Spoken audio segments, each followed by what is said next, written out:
यो व्यवस्था उत्तम भन्नुपर्ने अर्को स्वाभाविक कारण के हो भने आज नेताका छोराछोरी जो यहाँ भाषण गरिरहेछन् यी नेताका छोराछोरी र केही कर्मचारी र उच्च पदस्थका छोराछोरी युरोप अमेरिका पढ्ने तर गरिब दुखी जनताका छोराछोरी आज दुबई र खाडीमा गएर बेल्चा हान्नुपर्ने 1 वर्षमा होइन यो 16 वर्षमा 14,000 भन्दा बढी युवाहरू रातो बाकसमा लास भएर फिर्ता हुने त्यो बनाउनका लागि यो व्यवस्था यिनीहरूलाई अझै चाहिएको छ। 26 खर्ब वैदेशिक ऋण भयो, त्यसका लागि व्यवस्था चाहिएको छ। अहिले पनि यो देशमा अहिले कर्मचारी नेता र यिनीहरूको सांसद यहाँका मुख्यमन्त्री मन्त्री पाल्दा पाल्दै साना राजा छोटा राजा महाराजाहरू पाल्दा पाल्दै यो देशमा 1 वर्षमा 15 खर्ब रुपैयाँ खर्च हुन्छ। त्यो जोगाउनका लागि यो व्यवस्था यिनीहरूलाई चाहिएको छ। माननीय सभामा यो व्यवस्था जनतालाई चाहिएको होइन। के अहिलेको प्रधानमन्त्री जनताले चुनेको हो? के अहिलेको राष्ट्रपति जनताले चुनेको हो? सीमित यही संसदभित्र भएका केही व्यक्तिले चुनेको। यदि दम हिम्मत र क्षमता जनतामा जान सक्ने छ भने जनताबाट प्रत्यक्ष निर्वाचित कार्यकारी प्रधानमन्त्री गरेर स्वीकार्छौँ। त्यसपछि होइन भने यहाँ आएर जे मन लाग्यो त्यही बोल्ने व्यवस्थापाठी गर्ने। मैले हत्याराको कुरा गर्नुभएको थियो माननीयज्यूले। म आज अनुरोध गर्न चाहन्छु, मदन भण्डारीको हत्या कसले गर्यो त्यो हत्या पत्ता लगाउँछु भन्ने मान्छे अहिले यो देशको प्रधानमन्त्री हुन्छ। मदन भण्डारीको हत्या पत्ता लगाउन कसले रोक्यो? त्यसको जवाफ यो संसदलाई चाहिन्छ। हत्याको कुरा गर्नुहुन्छ, राष्ट्रपति तपाईँहरूकै थिए, प्रधानमन्त्री तपाईँहरू हुनुहुन्थ्यो, संसदमा 2 तिहाई थियो, अनि मदन भण्डारीको हत्याको याद आएन? अरू साथीहरूले भन्नुभएछ मलाई, थुनियो।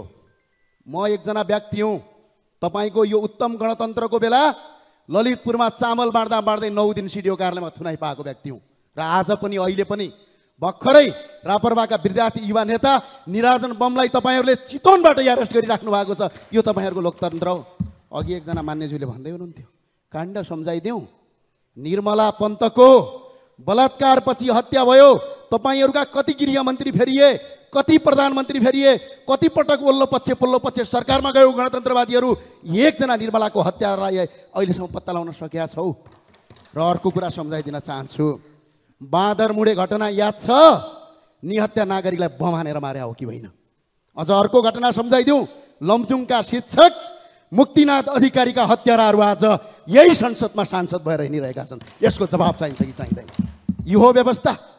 खुल्ला मञ्चमा उभिएर 5,000 मान्छे मैले मारेको हुँ भन्ने व्यक्ति यो देशको प्रधानमन्त्री बन्न पाउने व्यवस्था हो। भारतको दिल्लीमा लुकेर नेपालमा निहत्या मान्छेहरूको मार्नुपर्छ भनेर अगाडि बढ्ने व्यक्ति यो देशको सांसद मन्त्री बन्न पाउने व्यवस्था यो उत्तम हो? यही देशका लागि चाहिए हो यो व्यवस्था। व्यवस्था जनताका हितका लागि। आज कर कति छ? 300% कर छ। हुँदा हुँदा पैतृक सम्पत्तिमा सम्म तपाईँहरूले लाभ कर लिने गरिसक्नुभयो। त्यो भएको हुनाले यो व्यवस्था जनतालाई चाहिएको होइन। हामीले स्पष्ट भनेका छौँ, सबै मान्छे अठाउने। अहिले पनि स्पष्ट भन्छौँ, प्रजातन्त्र मासिँदैन। न यहाँ प्रजातन्त्र मासिन्छ, न यहाँ लोकतन्त्र मासिन्छ। सिर्फ राष्ट्रपतिको ठाउँमा राजा राखिन्छ, बास यति हो। यहाँभन्दा अरू होइन। यहाँभन्दा लोकतन्त्र र गणतन्त्रको उत्तम व्यवस्थाभित्र हामी छिर्न चाहन्छौँ। जनताबाट प्रत्यक्ष निर्वाचित कार्यकारी प्रधानमन्त्री भन्छौँ। अहिले पनि यो देश यहाँ कतिपय सांसदहरू हुनुहुन्छ, टिका लाउनुहुन्छ। 81% हिन्दू भएको देश आज हिन्दू राष्ट्र मासिएको छ। प्रदेश संरचना खारेज गर्नुपर्ने प्रदेश पालिएको छ। कार्यकर्ता सेटलमेन्टका लागि देशलाई 26 खर्ब गर्न पाइँदैन। त्यही भएर राजासहितको प्रजातन्त्र चाहिन्छ। खुलम खुला बहस गर्न हामी तयार छौँ। हस्, धन्यवाद।